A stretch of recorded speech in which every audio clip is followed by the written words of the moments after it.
Matšpalli paneb mängu Unibet, mängijatelt mängijatele.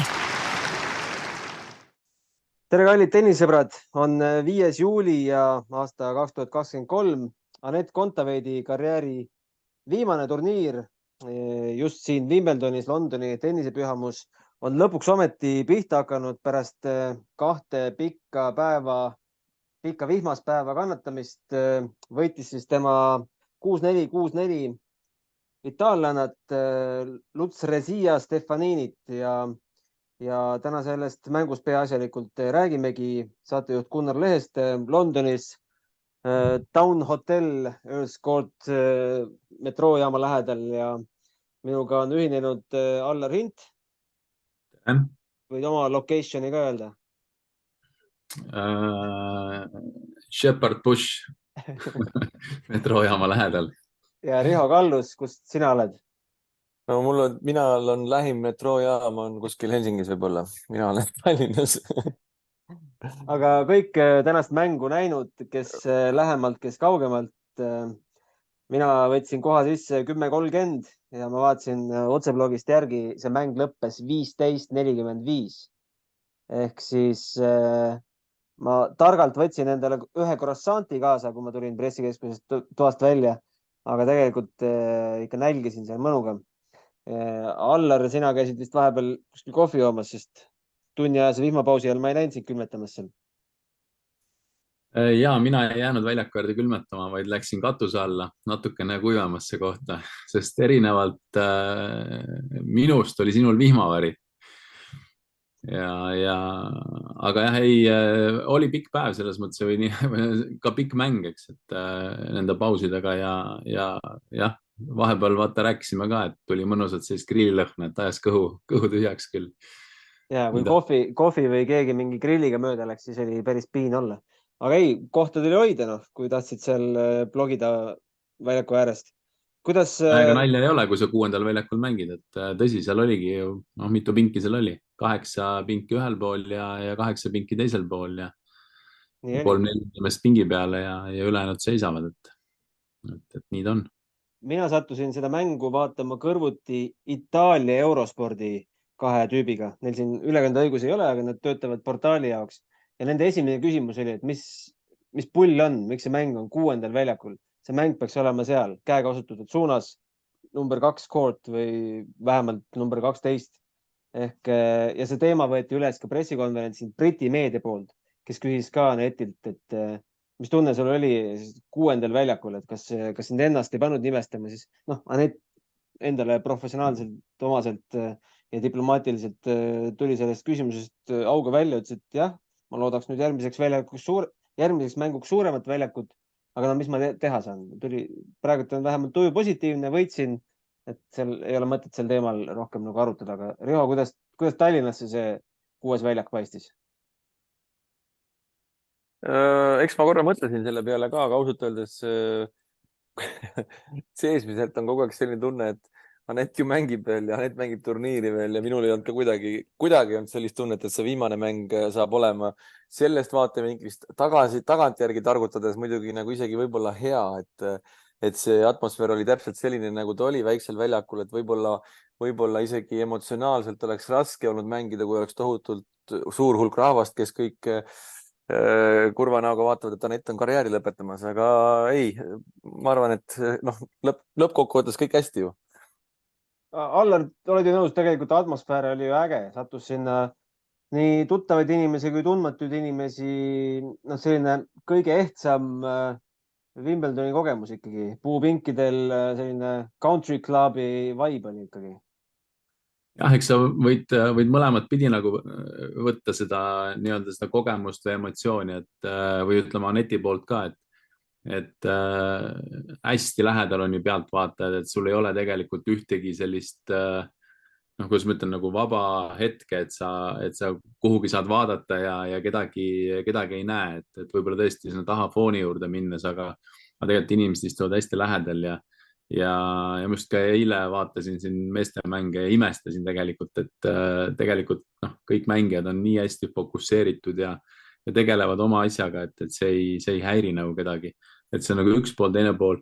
oligi kõik Eesti fännid tegelikult said ka olla nii lähedal seal ja tegelikult ma arvan ka Anett läbi selle tundis seda toetust nagu oluliselt rohkem, et suurema väljaku peal nad kindlasti oleksid kuhugi rahva hulka ära või nii-öelda kadunud kuhugi sinna 1000 inimese hulka, need paarkümmend eestlast või 30 eestlast, kes kohapeal olid, et selles mõttes oli ta jälle hea kodune tunne, ma arvan, aga noh, Anett oli nii hästi fookuses, et ma arvan, et see tänasel päeval suur väljak, väike väljak ei mänginud mingit rolli.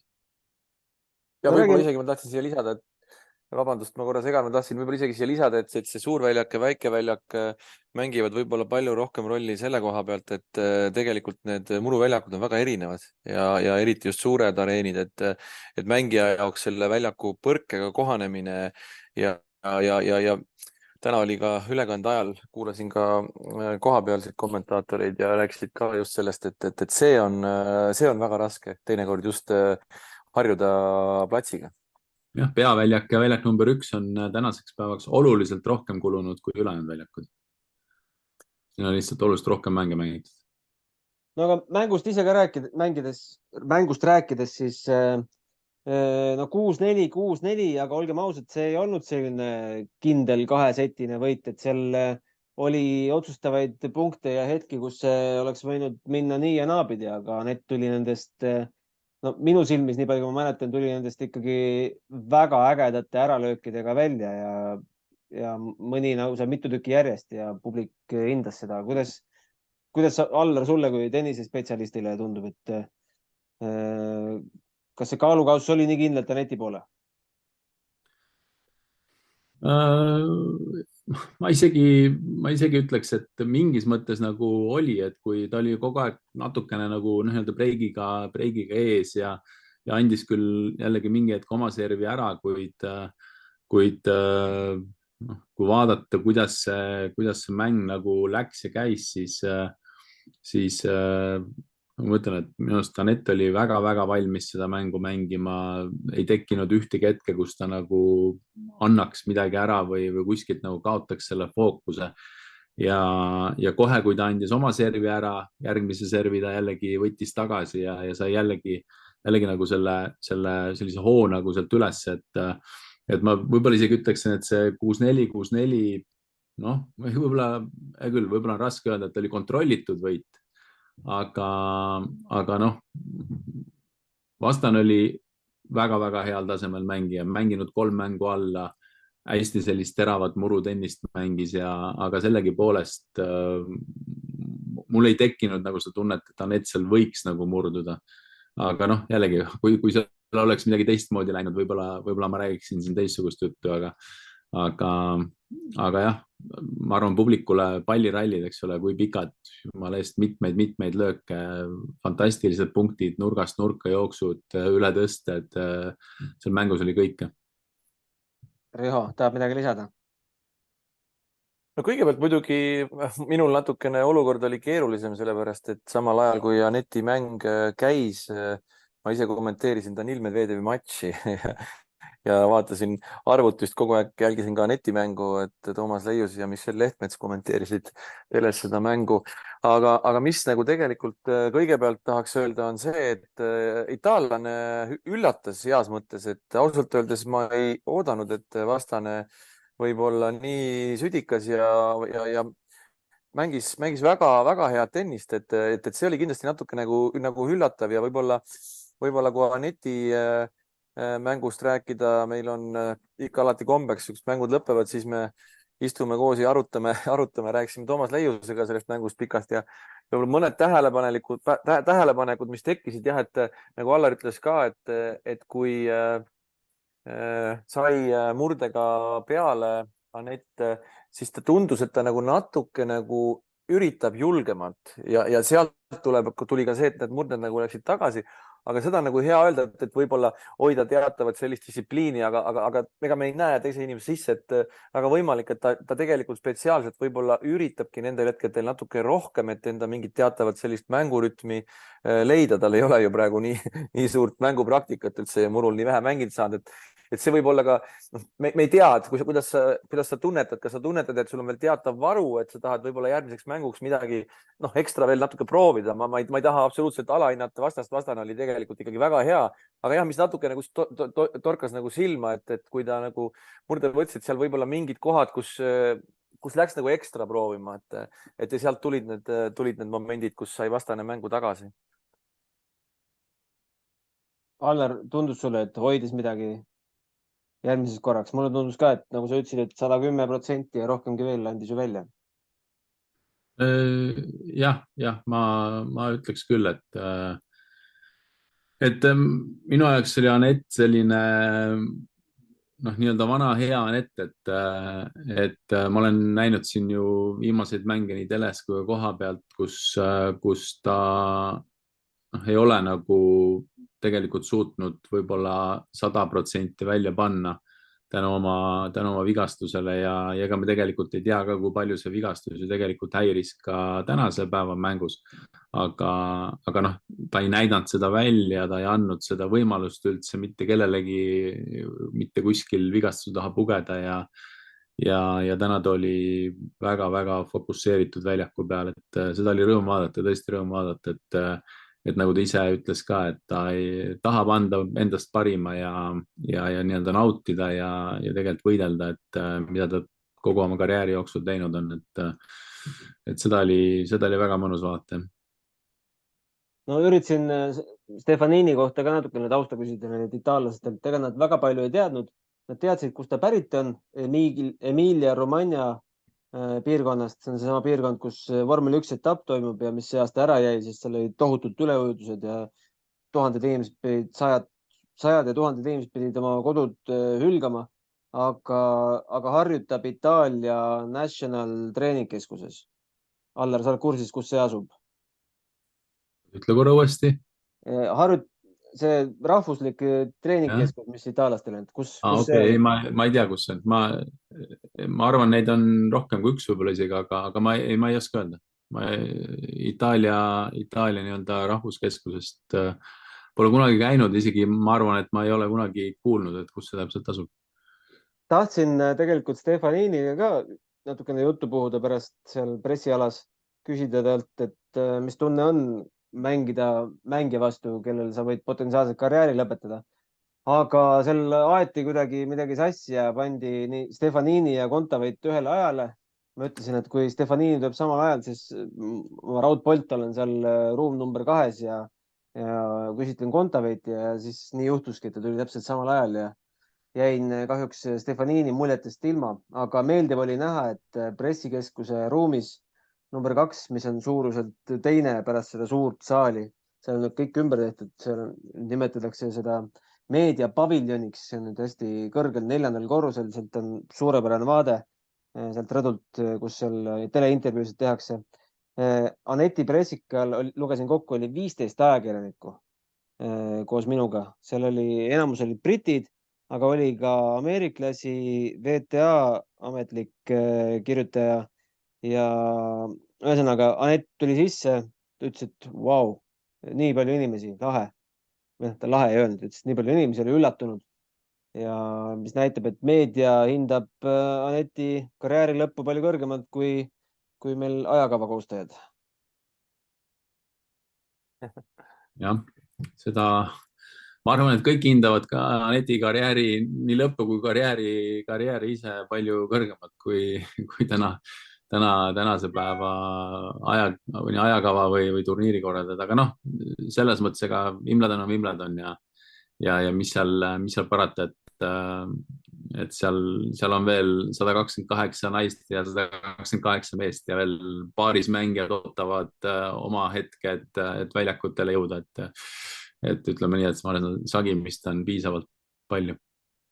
No ülimalt keeruline muidugi turniiri korraldajal on neid otsuseid langetada ja see on nagu lõputu dilemma, et kas panna mõni suur nimi peaväljakule. Esimeses ringis on vastane võib-olla selline nii-öelda mittetuntud nimi ja seal mängu väga ei tulegi ja tegelikult publik saab võib-olla pettumuse versus kuskil tagumisel väljakul käib kõva lahing kahe sellise mängija vahel, kes võib-olla ei ole Djokovic ega iga Swiatek, aga samas mängu on rohkem kui rubla eest, et see on selline lõputu teema. Eile just Toomas Leius küsis, et miks pärast pannakse wildcard Ryan Peniston Andy Murray'ga peaväljakule. Et see on loogiline, et pannakse kahekordne Wimbledoni võitja peaväljakule, aga ma saan aru sellest mõttest ja ideest lihtsalt, et vastasseis on hästi oluline, ja ega seda on väga keeruline, raske muidugi üldse seal jagada neid väljakuid, et neid suuri superstaare ja oma mängijaid ja nii edasi ja seal on neid asju nii palju, millega peab arvestama. Seda mainisid, samal hetkel, kui Anetil oli vihmapaus, mängisid peaväljakul Darja Kasatkina ja üllatuslikult avaringist edasi saanud Jody Burridge, ma võin nüüd hääldusega eksida, ja see oli siis 6-0, 6-1 või 6-2, ma ei mäleta, kuidas teine set lõppes. Aga vahetult enne Aneti pressikat oli Darja Kasatkina pressikas ja ma istusin seal ka. Ja kuna Darja mängis ju paarismängu kunagi Anetiga päris tihedalt, siis küsisin loomulikult selle kohta ka, et mis ta mõtles, kui Aneti lõpetamisest kuuldis. Ta ütles, et loomulikult super kurb, minu jaoks oli see üllatus. Olen väga kurb, sest Anett oli üks minu suurimaid sõpru tuuril. See, et ta nii vara lõpetab, murrab mu südame, olen väga pettunud, aga saan aru, et tervist tuleb alati esikohale seada. Kui ta tunneb, et ei suuda enam rohkem suruda, siis loomulikult oli see tema jaoks raske otsus. Et kahjuks on see tema viimane turniir ja rohkem me ei saa enam kunagi paarise mängu mängida. Olen väga kindel, et ta on väljaspool väljakult ka väga õnnelik ja huvitav inimene. Selline kiire ümberjutustus sellest. Suuremate ja väiksemate võistluste matšpalle vaata Unibet TV-s, kus sind ootab aastas ligimale 100 000 tasuta otseülekannet. Unibet, mängijatelt mängijatele. Aga teistest tähelepanekutest turniiril, mis meil suuremat on sündinud peale väikse protesti täna? 2 kliimaprotestijat pääsesid ikkagi väljakule, kuigi siin kõik kotid valgustatakse läbi ja tehakse pistelist kontrolli, aga näed, oli vaja loopida mingeid pusletükke ja konfette väljakule. No loomulikult me peaks kõigepealt võib-olla rääkima sellest, et hea uudis tuli, et Markus Mölder on pääsenud Wimbledoni kvalifikatsiooni, noorte turniiri kvalifikatsiooni. Millal see hakkab? Ja teine, see hakkab teisel nädalal, kvalifikatsioon peaks hakkama nüüd, ma arvan, kas homme äkki või ülehomme, alati paremini. Homme vist juba mängivad, jah? Roehamptonis, eks ju? Kaugel see on siit Wimbledonist? Tund aega jalutada. Tund aega jalutada, jah. Nii et meil on ikkagi võistlus tules veel 3 mängijat ja loomulikult hea uudis oli ju ka see, et Anett Kontaveit mängib Soome esireket Emil Ruusuvoriga segapaarismängul, said vaba pääsme. Nii et Anetti saab veel näha väljakul. Aga loomulikult naiste turniiril ikkagi 3 tugeva Pliškova, Sakkari ja Coco Gaufi väljalangemine võib-olla kõige suuremad uudised, mis naisüksikmänge puudutab. Sofia Kenin jättis minu jaoks väga-väga hea mulje ja see mäng, mille Coco Gaufiga mängisid siin avaringis, see oli tegelikult täitsa Wimbledoni finaali vääriline matš, oli ülimalt kõrgeklassiline tennise, mida nad kahekesi seal esimeses ringis mängisid, et see oli väga-väga huvitav. Kas Kenin on siis oma parimate päevade tasemel tagasi või? No põhimõtteliselt mängib sellist tennist, et sealt keeldub viga tegemast, et sealt praktiliselt üldse viga ei tule. Ja Coco Gauff on ju ka tuntud võitleja, mõlemad suutsid ennast ikka viia sellisesse olekusse, et see oli täitsa müstiline tennis, et sellist tennisematši ei ole ammu näinud. Mis meil meestest on suurt juhtunud? Staarid, kes peavad võitma, need võidavad, aga mis seal allpool toimub? No meestest just ju lõpetas, just ma kommenteerisin Novak Djokovic'i matši Jordan Thompsoni vastu, kes lõi üle 20 ässa küll Djokovic'i vastu ja oma pallingut ei kaotanud seal väga pikka aega, aga lõpuks ikkagi 3 setti ja kui need asjad sinna tiebreaki jõuavad, siis nagu ikka võimalusi väga ei anta vastastele, et Novak Djokovic on ikka ülimalt hea soos ja väga enesekindlalt tunneb ennast väljakul, nii et peab ikka mingi väga suur ime juhtuma, kui seda meest me siin finaalis ei näe.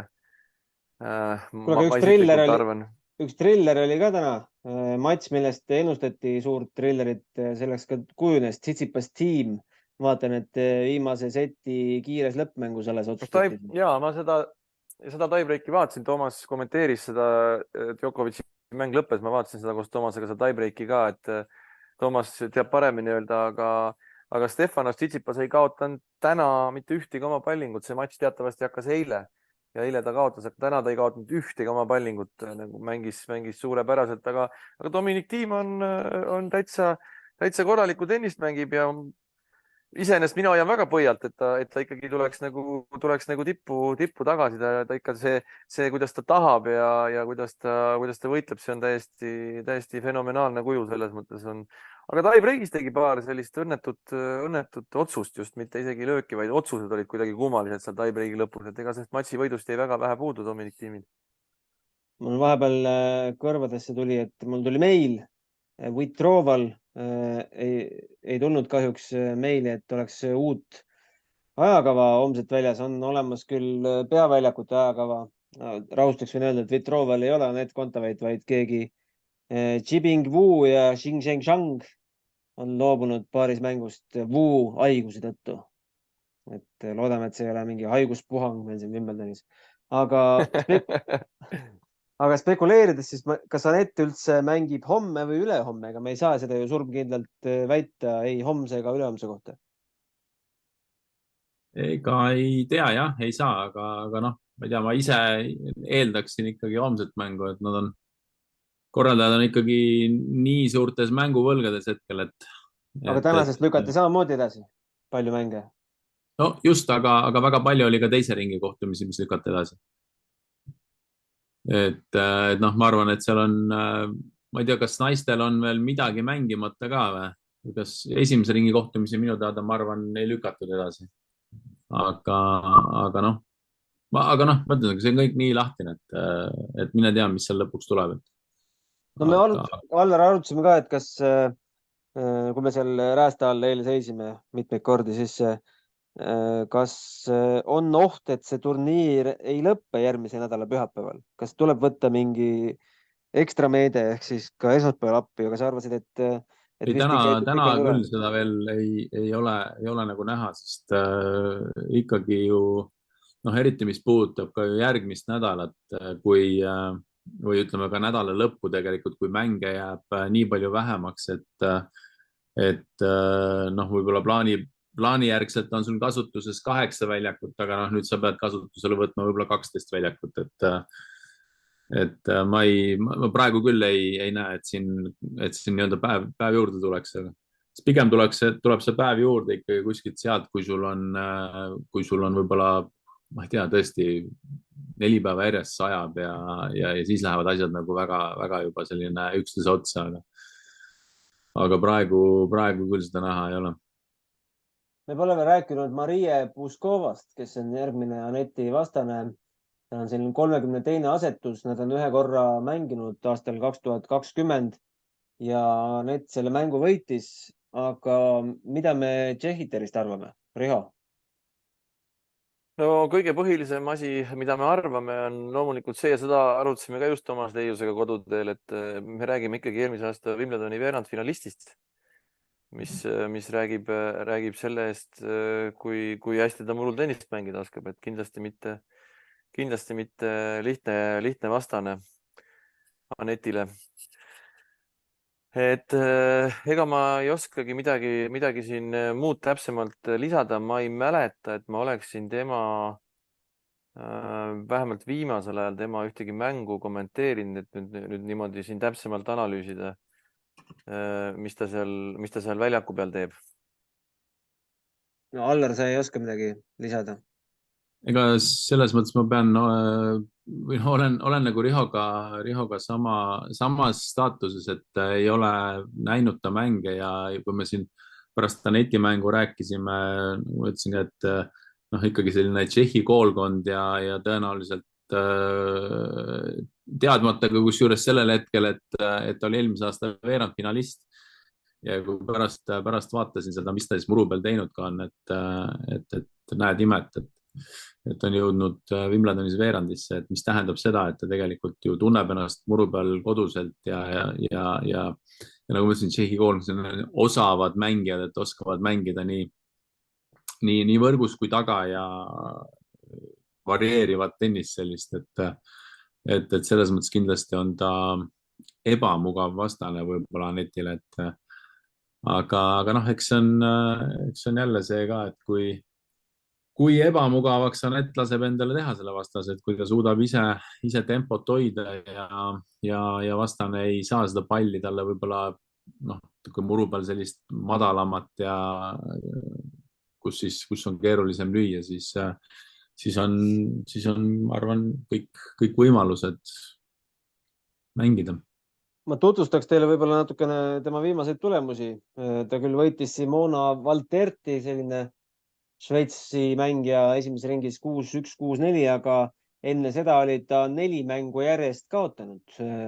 Algas see kaotuste jada pihta siis Rooma 3. ringis ehk 8-finaalis Veronika Kudermetovale, Pariisis esimeses ringis French Openil Xiu Wangile kaotas 2 setis, siis Birminghamis juba muru peal Bernarda Perale ka 2 setis ja Eastbourne'is avaringis Beatriz Haddad-Maiale. Ma ei tea, kas 1/16 oli avaring või mitte, aga siit portaalis näitab, et see on esimene mäng olnud ja kõik need kaotatud mängud, välja arvatud esimene, on sisaldanud ühte kiiret lõppmängu ja need kiired lõppmängud on just viimased setid olnud, aga selle pealt ei saa ju tegelikult midagi ennustada, et ta üldse on siin mänge alla saanud. Anetil on ainult tänane mäng all. Ja kui vaadata ka tegelikult eelmise aasta tulemusi just muru peal ka, siis Eastbourne'is esimese ringi kaotus ja selle pealt Wimbledonis veerandfinaali, et see on natukene võib-olla keeruline midagi selle pealt lugeda, et mis juhtuma hakkab või mis tase või mis hetkeseis on.